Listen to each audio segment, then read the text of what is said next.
Muy buenas noches, hermanos. Nos volvemos a encontrar para compartir la palabra de Dios. Yo te invito a que escuches el texto que quiero compartir contigo. Te digo que escuches porque es muy breve. En realidad es muy cortito, unas pocas palabras. También y a la vez te invito a que abras tu Biblia porque, aunque ahora el texto que vamos a leer es muy breve, muy corto, es simplemente una frase, te invito a que leas los versículos que vienen antes y que vienen después. Vamos a meditar en 1 de Tesalonicenses, capítulo 5, versículo 17. 1 de Tesalonicenses, capítulo 5, versículo 17. Y dice nuestro texto, orad sin cesar. Ya está, ese es nuestro texto. Bueno, ¿por qué he escogido un texto tan corto? ¿Por qué he escogido un texto tan breve? Bueno, porque lo que dice es especialmente relevante en cualquier situación, sí, pero especialmente en la situación que estamos viviendo hoy, este miércoles, que estamos viviendo en esta semana, que estamos viviendo en realidad desde hace tiempo. Si hay algo que nos está ocurriendo, si hay algo que es realmente relevante para todos, absolutamente todo, con independencia de cada una de nuestras circunstancias, es que estamos viviendo una crisis sanitaria que vuelve a repuntar. Tuvimos en los meses de marzo, abril, mayo, un repunte muy grande, una primera ola, y parece que estamos, por lo menos, quiera el Señor que no, pero todo indica que estamos viviendo una segunda ola. Sin embargo, en medio de todo esto, hay una serie de negocios que, aunque tengan crisis, nunca acaban de desaparecer en nuestro país. Y estos negocios son los bares y los restaurantes. Y me explico un poco por qué digo esto. Recordaréis, los que tenéis más edad, que en los años 70 hubo una crisis tremenda, la crisis del petróleo, que afectó a nivel mundial, en España en concreto fue un auténtico desastre. Muchísimas personas se quedaron sin trabajo, había gente que no podía pagar el alquiler, había gente que de hecho fueron desahuciados de sus casas, hubo gente que lo pasó muy mal, hubo movimientos migratorios dentro del Estado español incluso.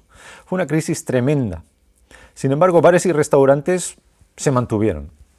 En 2008, y esto ya en realidad no hace tanto, en 2008 surgió la crisis inmobiliaria en los Estados Unidos, que provocó una crisis financiera prácticamente sin precedentes. Yo recuerdo cuando en un telediario escuché, no sé si creo que estaba desayunando un día y estaba escuchando el telediario y dijeron que había surgido esta crisis en Estados Unidos. Yo primero que pensé fue, bueno, nosotros exactamente en qué nos puede afectar. Bueno, pues ya sabéis en qué nos puede afectar muchísimo. Fue una crisis tremenda, pero bares y restaurantes fueron tirando adelante. De hecho, cuando yo he pasado por la calle de Barcelona, donde viví durante décadas y décadas, me doy cuenta de que la carnicería de toda la vida ha cerrado, el negocio llegó un momento en que ya no sería rentable, supongo. La tienda de toldos que había en la esquina ya no está, la copistería tampoco está, pero los bares que habían cuando yo era un crío, cuando yo era pequeñito, siguen en el sitio, es decir, no han cerrado, había negocio. Estamos en un país de bares y restaurantes. Había gente en estas grandes crisis, las de los años 70, las de los años 2008 en adelante, que se habían quedado en paro, que sabías positivamente que no había nadie en la unidad familiar que tuviese ingresos, por lo menos no ingresos fijos, y sin embargo estaban en el bar.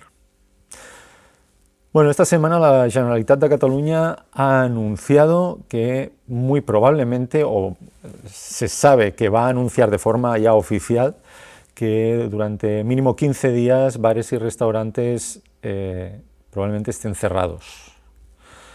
Más que nada, supongo que todos somos testigos de lo que estamos viendo, ¿no? Que la gente no guarda distancias de seguridad, que la gente está sin mascarilla, que hay mesas con 10, 12, 15 personas que obviamente no son unidad familiar.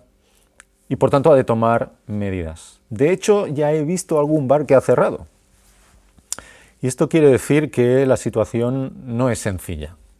En un país donde bares y restaurantes no cierran nunca, cuando ves que cierran, quiere decir que la situación no es sencilla.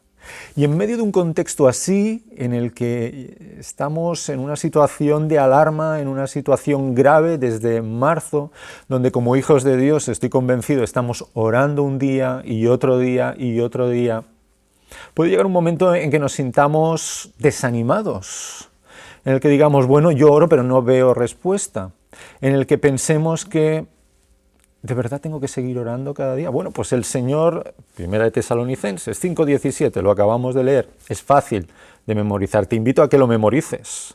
Orad sin cesar.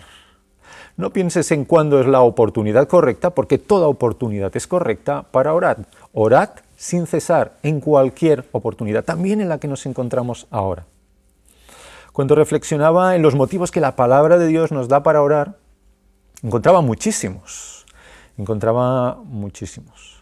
Pero hay algunos que son de especial relevancia, porque además creo que no solo hemos de orar para pedir, que también está bien, claro que sí, el Señor quiere que le pidamos, sino que debemos orar para dar gracias, para agradecer al Señor. ¿Qué motivos tenemos de agradecimiento hoy, aquí, este miércoles, en esta semana que parece que las cosas no van muy bien en cuanto a la pandemia? Bueno, pues porque, usando terminología bíblica, porque hasta aquí el Señor nos ayudó. Yo estoy aquí por la misericordia de Dios, no tengo duda. ¿Y tú estás ahí por la misericordia de Dios también? Pues podemos dar gracias a nuestro Dios porque hasta aquí Él nos ayudó. Y porque podemos tener la convicción, bíblicamente es así, de que si Él nos ha ayudado en el pasado y nos está ayudando en el presente, sin duda nos va a ayudar en el futuro. Lo hará no a nuestro capricho, lo podemos tener claro, sino conforme a su voluntad. Pero sin duda Él nos va a estar ayudando. ¿Por qué más podemos dar gracias? Bueno, porque el Señor ha cuidado hasta aquí a su congregación. Somos comunidad, siempre lo decimos, ¿verdad? La Iglesia es comunidad. El Señor ha estado protegiendo hasta aquí, hasta este miércoles, hasta el día de hoy, a la comunidad en Vilassar de Mar y por su misericordia y porque Él lo promete, se va a enfocar ese cuidado paternal de Dios hacia su Iglesia, se va a enfocar también en el futuro. Así que podemos expresar nuestra gratitud por el pasado, por el presente y por ese cuidado que también vamos a tener en el futuro como Iglesia. Y es por eso, cuando vemos esto, que podemos orar para mostrar dependencia de nuestro Dios. Tú nos has cuidado, tú nos cuidas, tú nos cuidarás. Yo me dirijo a ti como mi Padre que eres para mostrarte dependencia, para demostrar mi dependencia. No dependemos ni dependeremos de las vacunas que puedan venir, no dependemos ni dependeremos de los tratamientos que puedan venir, sino que dependemos del Dios que usará, si Él quiere, y esto es importante, si Él quiere esas vacunas y esos tratamientos como medios para proteger a sus hijos. Pero tranquilamente pudiera hacerlo de otra manera, porque Él gobierna, Él es soberano, Él sabe que nos conviene más a cada uno de nosotros. Pensando y reflexionando en esto, el Señor Jesús hablaba a la multitud, a aquellos que tenía a su alrededor, y en Mateo, en el capítulo 7, versículos del 7 al 11, les decía con respecto al cuidado paternal de Dios para con nosotros. Pedid y se os dará, buscad y hallaréis, llamad y se os abrirá. Porque todo aquel que pide recibe, y el que busca halla, y el que llama se le abrirá. ¿Qué hombre hay de vosotros que si su hijo le pide pan, le dará una piedra? ¿O si le pide un pescado, le dará una serpiente? Pues si vosotros siendo malos sabéis dar buenas dádivas a vuestros hijos, ¿cuánto más vuestro Padre que está en los cielos dará buenas cosas a los que le pidan?